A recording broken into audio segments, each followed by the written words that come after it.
We're joined by the University of Illinois head coach Brad Underwood, along with Marcus Damask and Luke Goody. We'll start with an opening statement from Coach, then we'll take questions for Marcus and Luke, and then we'll come back to questions for Coach Underwood. Coach. Well, obviously we're pleased with the outcome. It was a tale of two halves. Nebraska and Fred have had just an incredible season, and I have so much respect for Fred. He's a dear friend, and obviously they played a little bit man down today with Wilcher being out, but it was a frustrating first half, just because I didn't think we had any pop. We didn't have any life. We looked like we were still in bed asleep, my halftime wasn't about any X's and O's. It was animated. Probably didn't want to check my blood pressure.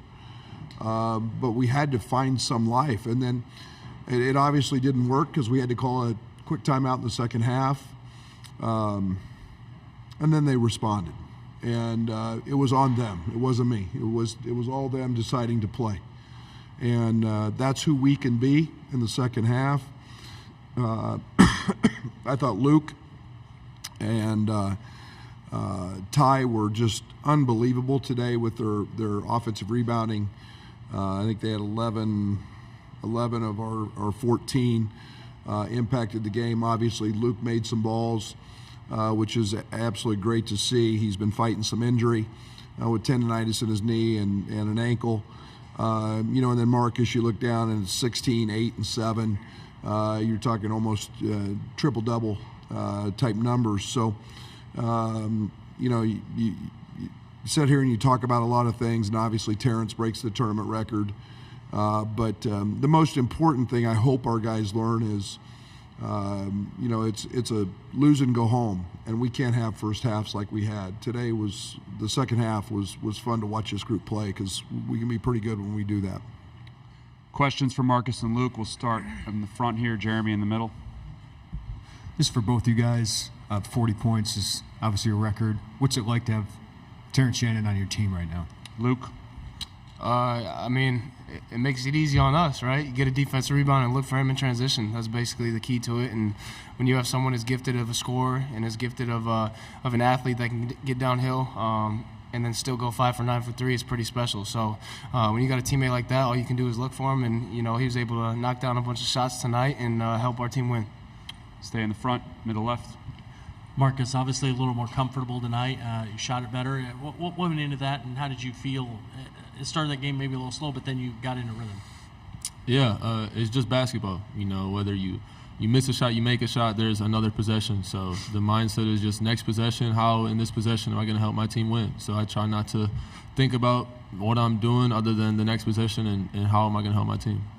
Go to the third row in the middle. Brian? Hey, so Luke, Coach obviously mentioned you've been battling some injuries here. So just how does it feel just to have a game like you had today? Yeah, it feels great. It's kind of just like, I've said since I got to Illinois, it's just believing in the process. Anybody that's watched Illinois over the past month know it's been, a lot of ups and downs, especially for myself. But I just got to keep going and keep working hard in practice. I feel like I've brought it in practice, and to have a game like this is it was nice to have for sure for the confidence. I'm excited to help the team in any way, and today I was able to hit shots and get offensive rebounds, and that's what impacted it in a winning way. So I was happy to do that, and give us an opportunity to win a championship tomorrow. Stay in the middle, third row left. Coach said there wasn't a lot of X's and O's at halftime, but what changed defensively with giving up 52 in the first half and only 37 or so in the second one? Did anything change scheme-wise for you guys? Marcus? We started switching a little more with the rink mass, and in the first half he got us a couple when he popped, and we were in our drop coverage, so we started switching a little more and not letting him get the threes. But I think it was more just a team effort than it was X's and O's. Front row, right side, Tyler. Yeah, for Luke. I know you had the 4 threes, but you also had 4 big offensive rebounds. How does that impact you when you're hitting it on both ends of the floor like that? Yeah, well, one of the biggest plays, in my opinion, on the offensive end that you can do is offensive rebound. Usually it leads to good things. I can recall, too, that, one was a Marcus wide-open three that he was able to knock down, and another one led to a layup. So when you can get second chance opportunities on the glass, it's huge for the team, and it gives us another opportunity to score. So, especially tie with 7, I mean, that's big time. When you can have two guys that combine for 11 offensive rebounds, you're doing some good things. So, any way to impact the game, and that too. Back to Jeremy, front row. Luke, obviously you've been a part of a Big Ten title team. This team's won this a couple years ago before you got here. What's it mean for this team to have a chance to get a banner tomorrow? Yeah, it means everything. I'll remember for the rest of my life when Iowa missed that last 3 in the corner we ran on the court. That's going to be a memory that I remember for the rest of my life. We have a ring to go with it, and that's what we play for. We play for championships. So to have the opportunity tomorrow to get another championship, it's what we play for. It's what we work all summer for. It's what we work in the preseason for, and throughout the whole season is to put ourselves in a position like this, and we're excited for the opportunity. Third row, left middle. You guys shot a lot better from behind the arc in the second half. What did you see out there, and how did you adjust and shoot better? Luke. Can you ask that again? My fault. You said How did we shoot better? Shooting better in the second. Oh, yeah. Okay, so yeah, my fault. So we were in the second half, or at halftime, we knew what they were going to do on defense. We started running some actions that put their defenders in a tough situation, long closeouts and stuff like that, and we were able to move the ball. I think the second half we made quick decisions. We were able to swing the ball a lot faster and get way better looks, in my opinion. I remember a couple shots. Quincy got a wide-open 3 late just from moving the ball. I was able to get a couple looks. Marcus got a couple wide-open looks. I think it was just the movement of the ball in the second half that really allowed us to step into those threes instead of taking contested threes. Take 1 or 2 more for student athletes if anybody has one. All right, we'll go far right side. Then we'll finish with Jeremy. Even with Terrence doing his thing tonight, just how important was it for guys like yourself and for Quincy to still be able to knock down shots down the stretch? Yeah, it's super important. When somebody can score that well, a lot of the defenders on the other team will crowd the paint and do everything they can to stop him. When somebody has 40 points, I mean, you have to do something, right? So for us to step up and hit shots, Marcus 16, Quincy 13. I was able to hit some shots as well. I think that opens up the floor as well, because now you don't have a bunch of guys that can go into the paint on his drives. Transition that opens up a lot of lanes for him, because you can't have guys helping off of Quincy in the corner, me in the corner, situations like that. So I think it just works really well in itself. Front row, Jeremy.